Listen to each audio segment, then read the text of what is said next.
Sebelum kita mendengarkan firman Tuhan, mari kita bersatu di dalam doa. Terima kasih ya Tuhan untuk berkat dan penyertaan yang Kau berikan kepada kami. Hingga pada kesempatan kali ini, Engkau mengizinkan kami untuk bersekutu dalam peribadahan kami bersama dengan kawan-kawan anggota GMKI Komisariat FKM USU. Ya Tuhan, walaupun peribadahan ini kami laksanakan secara virtual dan kami berada di tempat kami masing-masing, namun kami percaya bahwa Engkau hadir dalam peribadahan ini dan memberkati kami, memberikan kami pengurapan oleh Roh Kudus-Mu untuk mendengar dan memahami firman-Mu itu. Karena itu berkatilah kami agar kiranya kami dapat memahami firman-Mu dan dapat melaksanakannya di dalam kehidupan kami sehari-hari. Di dalam nama anak-Mu Tuhan Yesus Kristus kami telah berdoa dan mengucap syukur kepadamu. Amin.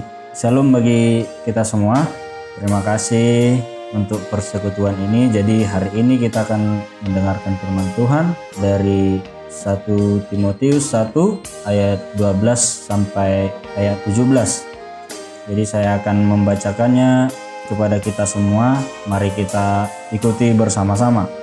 Aku bersyukur kepada Dia yang menguatkan aku, yaitu Kristus Yesus Tuhan kita, karena Ia menganggap aku setia dan mempercayakan pelayanan ini kepadaku. Aku yang tadinya seorang penghujat dan seorang penganiaya dan seorang ganas, tetapi aku telah dikasihaninya, karena semuanya itu telah kulakukan tanpa pengetahuan, yaitu di luar iman. Malah kasih karunia Tuhan kita itu telah dikaruniakan dengan limpahnya kepadaku, dengan iman dan kasih dalam Kristus Yesus. Perkataan ini benar dan patut diterima sepenuhnya. Kristus Yesus datang ke dunia untuk menyelamatkan orang berdosa. Dan di antara mereka, akulah yang paling berdosa. Tetapi justru karena itu aku dikasihani. Agar dalam diriku ini, sebagai orang yang paling berdosa, Yesus Kristus menunjukkan seluruh kesabarannya. Dengan demikian, aku menjadi contoh bagi mereka yang kemudian percaya kepadanya dan mendapat hidup yang kekal. Hormat dan kemuliaan sampai selama-lamanya bagi Raja segala zaman, Allah yang kekal, yang tak nampak, yang esa. Amin. Demikian pembacaan kita akan firman Tuhan. Jadi saya sapa sekali lagi teman-teman sekalian, Shalom. Jadi tema yang masuk kepada kita pada hari ini adalah Say No to Insecure. Atau dalam bahasa Indonesia bisa kita pahami, katakan tidak pada rasa tidak nyaman ya, atau menolak rasa tidak nyaman. Jadi kalau kita renungkan kawan-kawan, apalagi istilah ini sebenarnya istilah yang baru bagi saya, karena setelah pengurus kemarin menghubungi, jadi saya mencoba memahami apa sih itu yang dimaksud dengan insecure gitu kan. Jadi insecure itu katanya adalah perasaan tidak nyaman. Jadi saya berpikir-pikir perasaan tidak nyaman yang namanya kita selagi masih hidup di dunia ini, pasti dalam kehidupan kita perasaan tidak nyaman itu adalah hal yang sangat normal sebenarnya gitu. Nah, tapi kalau perasaan tidak nyaman itu dibiarkan berlebihan dan berlama-lama, tentu bisa menghambat potensi yang ada pada diri kita. Oleh karena itu sebenarnya keadaan insecure ini atau perasaan tidak nyaman ini tidak boleh kita biarkan berlama-lama dan harus segera kita atasi. Karena kita juga tidak mau sebenarnya membuat diri kita berada dalam rasa tidak nyaman gitu. Nah, jadi insecure adalah istilah untuk menggambarkan perasaan tidak aman yang membuat seseorang merasa gelisah, takut, malu, terus hingga dia merasa tidak percaya diri gitu. Ada banyak hal yang menyebabkan perasaan insecure ini, mulai dari faktor dari internal atau dari diri kita sendiri dan juga dari luar gitu ya. Contohnya misalnya penyebab perasaan insecure ini adalah karena kita dipandang sebelah mata oleh dunia sekitar kita, lingkungan sekitar kita. Kemudian ada mungkin perlakuan yang overprotective ya, perlindungan yang terlalu berlebihan dari orang tua kita, dari teman kita, dari saudara kita, atau dari siapalah gitu. Tapi ada juga yang datang dari diri kita sendiri. Contohnya adalah karena kita merasa kesepian dan juga karena sifat yang terlalu perfeksionis gitu. Nah, artinya sifat yang perfeksionis ini tidak selalu membawa kita dan membuat diri kita kepada hal yang baik, tapi karena saking perfeksionisnya kita justru kadang membuat kita jadi merasa tidak percaya diri gitu kan. Sesuai dengan arahan yang dikasih dari kawan-kawan pengurus komisariat, bahwasanya insecure ini katanya sudah menjadi salah satu momok atau permasalahan yang sangat sering kita alami sebagai kaum muda saat ini ya. Saya juga tentu sering merasakannya gitu kan, dan kawan-kawan juga pasti sering merasakannya. Sering kita merasa bahwa diri kita tidak layak, kemudian kita merasa bahwa diri kita tidak mampu untuk melakukan hal-hal yang akan kita lakukan gitu. Bahkan dalam hal melakukan hal-hal yang sederhana pun kadang kita harus berpikir berulang kali karena kita merasa tidak percaya diri gitu. Perasaan insecure ini sering menghantui, bahkan tidak jarang kita sulit keluar dari perasaan seperti itu kawan-kawan. Nah, kalau kawan-kawan pengurus komisariat menyimpulkan setidaknya ada 2 faktor yang membuat seseorang berada dalam perasaan insecure gitu. Yang pertama adalah lingkungan gitu. Nah, jelas dari dikatakan dalam 1 Korintus 15 ayat 33 bahwa pergaulan yang buruk merusakkan kebiasaan yang baik. Hal itu menjadi bukti bahwa lingkungan itu kawan-kawan mempengaruhi bagaimana diri kita saat ini, mempengaruhi bagaimana kebiasaan kita gitu. Misalnya kenapa lingkungan kita mempengaruhi? Misalnya ketika lingkungan kita adalah lingkungan yang kurang menghargai keberadaan orang lain, yang selalu menganggap remeh keberadaan orang lain, yang selalu menganggap bahwasanya orang lain itu tidak ada apa-apanya dibandingkan dirinya gitu. Maka itu juga akan membentuk kita menjadi seorang pribadi yang tidak percaya diri, yang selalu melihat dan tidak yakin akan apa yang akan kita lakukan gitu. Nah, hal ini yang mengakibatkan setidaknya kita merasa insecure, terus merasa tidak nyaman dengan diri sendiri gitu kan.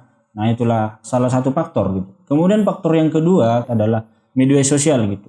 Jadi tidak dapat dipungkiri memang walaupun di satu sisi media sosial ini membawa hal yang menguntungkan, memudahkan akses komunikasi antara kita dengan orang lain, tapi di satu sisi juga membawa dampak yang merugikan misalnya. Karena apabila kita lihat media sosial saat ini, pasti kita lihatlah di kelas-kelas media sosial itu pasti ditunjukkan sesuatu yang biasanya dikatakan adalah good looking gitu ya. Penampilan-penampilan yang bagus, kemudian hal-hal yang membuat kita ingin membandingkan diri kita dengan orang lain yang ada di media sosial gitu. Apabila kita lihat misalnya orang melakukan sesuatu dengan cerianya mungkin di media sosial, maka kita juga merasa ingin seperti itu gitu. Bahkan ada dari bentuk tubuh kita ingin seperti orang lain gitu. Kemudian orang lain melakukan ini di media sosial misalnya. Nah, kita juga ingin melakukan hal seperti itu dan hal-hal yang lain banyak. Nah, jadi memang dari kesimpulan yang diberikan oleh pengurus komisariat bahwasanya termasuk di GMK Komisariat FKM USU juga masih banyak anggota yang sering merasa insecure gitu. Hal ini dapat dilihat dari kurangnya kepercayaan diri dalam menyampaikan opini kita gitu. Pasti kita juga sering merasakan itu kan. Ketika kita ingin menyampaikan sesuatu maka kita merasa kurang percaya diri. Apakah yang kita sampaikan itu baik ataupun didengarkan oleh orang lain gitu. Kita sering kurang percaya diri gitu. Padahal sebenarnya belum juga kita sampaikan kan gitu. Kemudian ada juga sikap yang ketidaksiapan ketika misalnya kita dihunjuk untuk menjadi penanggung jawab dalam satu kegiatan atau dalam satu program dan masih banyak lagi. Jadi itu adalah salah satu bentuk-bentuk perasaan insecure yang kita alami di dalam kegiatan kita selama berkomisariat di GMK Komisariat FKM USU ya. Nah, bertentangan dengan hal itu kawan-kawan, yang perlu kita ketahui dan kita sadari adalah bahwasanya sebenarnya kita itu adalah pribadi yang sangat berharga di hadapan Tuhan. Kita adalah ciptaan Tuhan yang sangat berharga. Orang-orang yang dipilih, dikasihi dan diperlengkapi. Nah, kebenaran ini harus kita sadari agar kita dapat keluar dari perasaan insecure. Jadi ada tadi perasaan-perasaan insecure, namun ada solusi yang diberikan kawan-kawan supaya kita bisa keluar dari situ. Karena kita harus mengingat bahwasanya kasih Tuhan itu kepada kita tidaklah terikat pada situasi kita, tidaklah terikat kepada menurut diri kita sendiri, melainkan karena kasih Kristus itu kawan-kawan yang telah Ia tunjukkan melalui pengorbanannya di kayu salib. Ia telah menyerahkan dirinya untuk menebus dosa manusia. Kita begitu berharga di hadapan Tuhan sehingga Dia rela memberikan yang terbaik yang dapat Dia berikan, yaitu anaknya kawan-kawan. Nah, kita akan semakin memperdalam ya dari tema kita hari ini dari 1 Timotius 1 ayat 12 sampai 17. Nah, pertama kawan-kawan kita kenal dulu siapa itu sebenarnya Timotius gitu ya. Timotius adalah seorang yang muda yang rajin dalam membantu pelayanan Paulus gitu.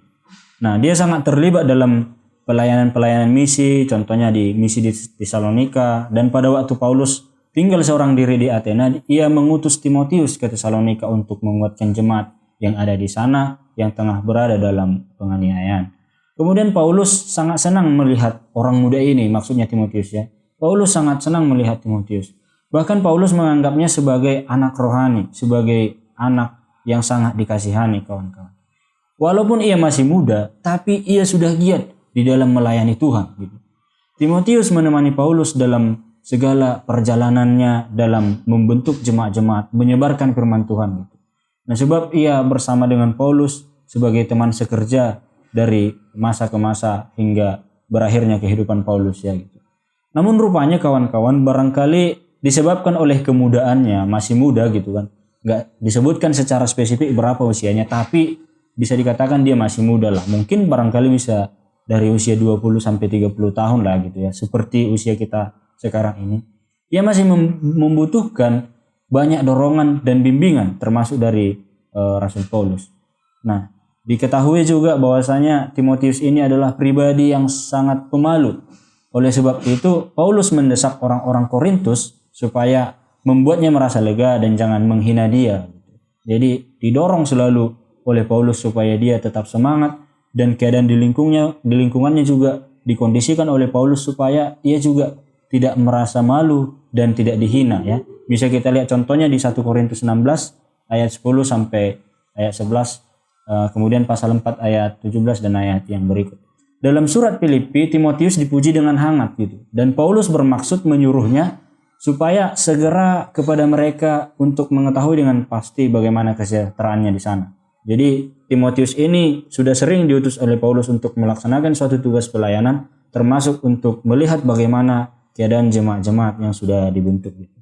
Terakhir, ketika Rasul Paulus berada di penjara, maka Paulus meninggalkan Timotius di Efesus. Bisa kita lihat di 1 Timotius 1 ayat 3 yang menjadi termasuk perikop dari renungan kita ini, dan menugasinya untuk menghadapi guru-guru bidat, mengawasi ibadah umum dan menetapkan pejabat-pejabat gereja.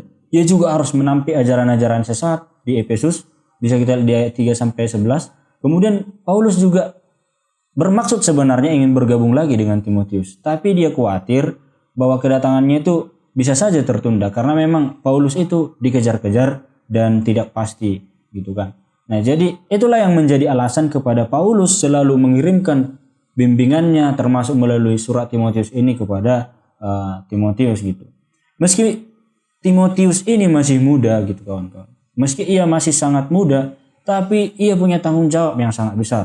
Seperti yang sudah dikatakan di atas tadi kawan-kawan, ia harus menampi ajaran-ajaran sesat. Kemudian ia harus memperhatikan kesejahteraan jemaat.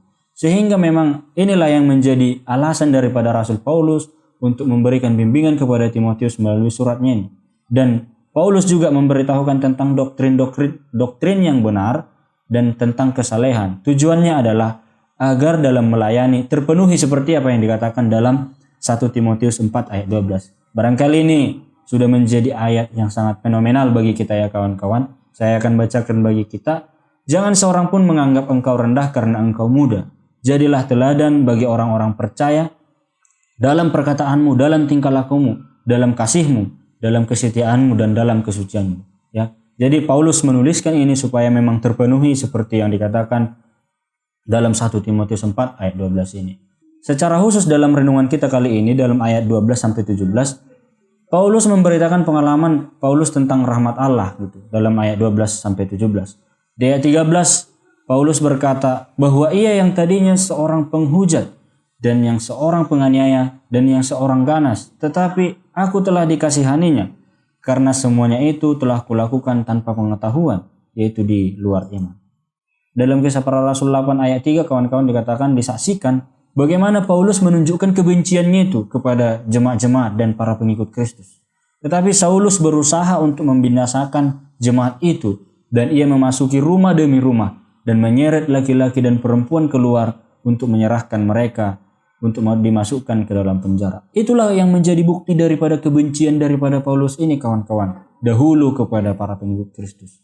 Sehingga memang ia mengatakan bahwa dirinya adalah orang yang sangat berdosa. Namun syukurlah kawan-kawan bahwasanya Tuhan memenangkan kehidupannya dan bahkan memakai dia secara luar biasa sebagai alat Tuhan untuk penyebaran firman Tuhan.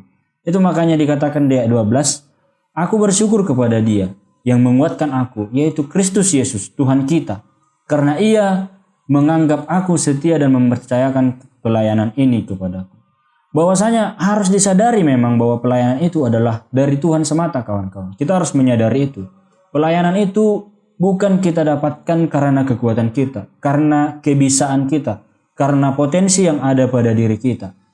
Tapi pelayanan itu kita dapatkan adalah karena kasih daripada Tuhan. Itulah yang ingin ditunjukkan oleh Rasul Paulus kepada Timotius. Seorang Timotius yang masih sangat muda kawan-kawan. Walaupun ia masih muda dan masih sangat rentan mungkin dengan secara psikologinya, dengan godaan-godaan gitu kawan-kawan. Namun ia sudah harus melayani, bahkan melawan nabi-nabi palsu di dalam jemaat. Dalam masa mudanya yang masih labil, masih ingin mengikuti kedagingan dan kesibukan-kesibukan yang ada di dunia ini. Itulah tantangan yang harus dihadapi kawan-kawan. Harus melawan diri sendiri. Nah, jika dia mati, tantangan itu juga terjadi kepada Timotius bukan hanya dari internal, bukan hanya dari dirinya sendiri. Tapi tantangan itu juga datang dari eksternal kawan-kawan. Tantangan datang dari luar. Kenapa tantangan itu datang dari luar kawan-kawan sekalian? Nah, ketika dia memimpin jemaat dalam usia yang masih muda dan harus melawan pemberita-pemberita palsu, itu bukan perkara mudah kawan-kawan. Ketika kita misalnya memimpin di hadapan orang-orang yang termasuk sudah berpengalaman, orang-orang yang sudah dewasa, orang-orang yang sudah tua, yang lebih tahu gitu kan. Itu bukan hal yang mudah kawan-kawan, karena kita harus berpikir beberapa kali untuk menyampaikan perkataan-perkataan kita. Dan kita juga harus berpikir agar bagaimana perkataan kita itu tidak salah. Nah, namun di sini kawan-kawan, tantangannya adalah bahwasanya orang-orang tua itu sebenarnya adalah orang-orang yang dikatakan adalah pemberita-pemberita palsu gitu. Nah, bagaimana seorang yang muda melawan segolongan orang yang tua gitu kawan sekalian. Itu adalah perkara yang tidak mudah. Namun disinilah justru Paulus mengingatkan Timotius bahwa pelayanan itu bukan didasarkan kepada kekuatannya, kemampuannya, bukan didasarkan kepada bagaimana ia memanajemen para yang dipimpinnya, dan bukan didasarkan kepada bagaimana ia pandai berbicara di hadapan umum dan lain sebagainya. Namun pelayanan itu didasarkan kepada kasih Tuhan yang terjadi di dalam kehidupannya. Dan Tuhanlah yang memberikan pelayanan itu kepadanya kawan-kawan. Tuhanlah yang memberikan pelayanan itu kepada para pekerja-pekerjanya. Jadi apabila dia mati memang pada dasarnya Timotius ini di satu sisi pasti mengalami apa yang dikatakan seperti tema kita hari ini, yaitu insecure gitu. Tapi Paulus memberikan contoh bahwa kita harus menyadari kasih karunia Tuhan yang dikaruniakan itu dengan limpahnya ya. Seperti dikatakan di ayat yang ke-14 dikatakan di situ kawan-kawan sekalian. Nah, Paulus semakin menegaskannya lagi di ayat yang ke-15. Di sana Paulus berkata, perkataan ini benar dan patut diterima sepenuhnya. Kristus Yesus datang ke dunia untuk menyelamatkan orang berdosa, dan di antara mereka akulah yang paling berdosa.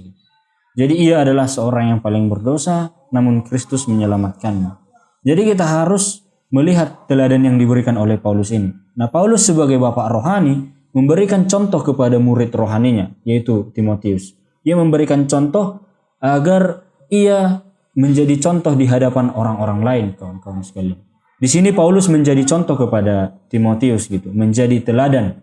Nah, itulah yang ingin ditunjukkan juga di ayat 16. Di sana dikatakan, tetapi justru karena itu aku dikasihani, karena keberdosaannya ya kawan-kawan. Agar dalam diriku ini sebagai orang yang paling berdosa, Yesus Kristus menunjukkan seluruh kesabarannya. Dengan demikian, aku menjadi contoh bagi mereka yang kemudian percaya kepadanya dan mendapat kehidupan yang kekal.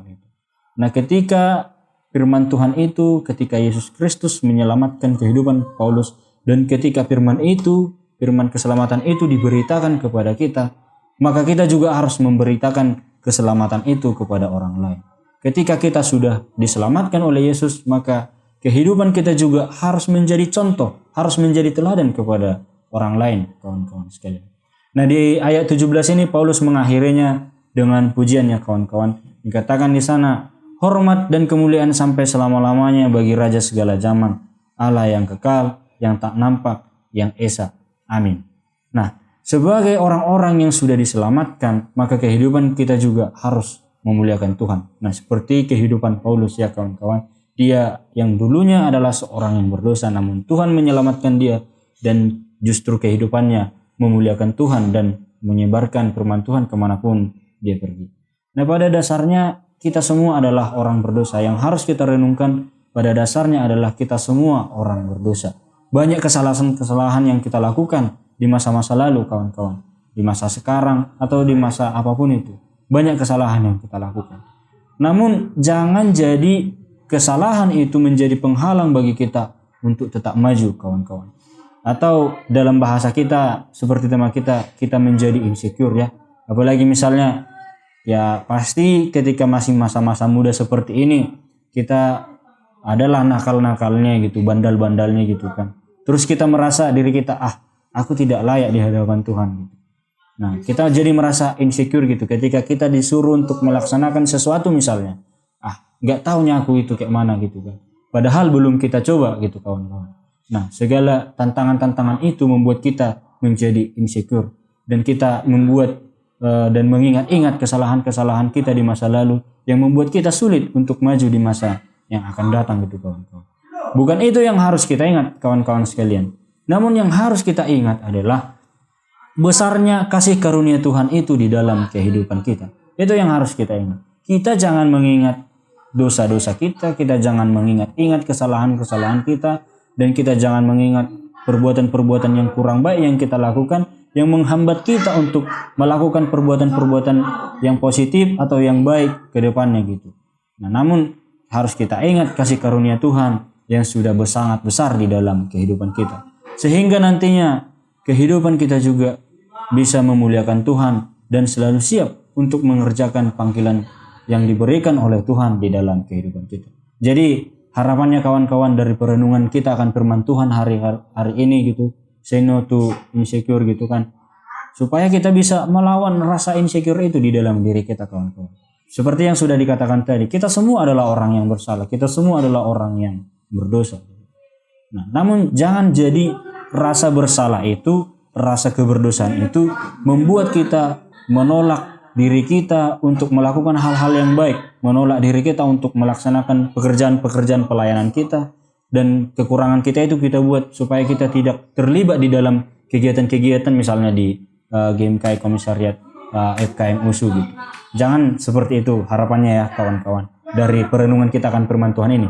Kemudian yang kedua kawan-kawan, supaya kita menyadari bahwasanya kita itu berharga di mata Tuhan.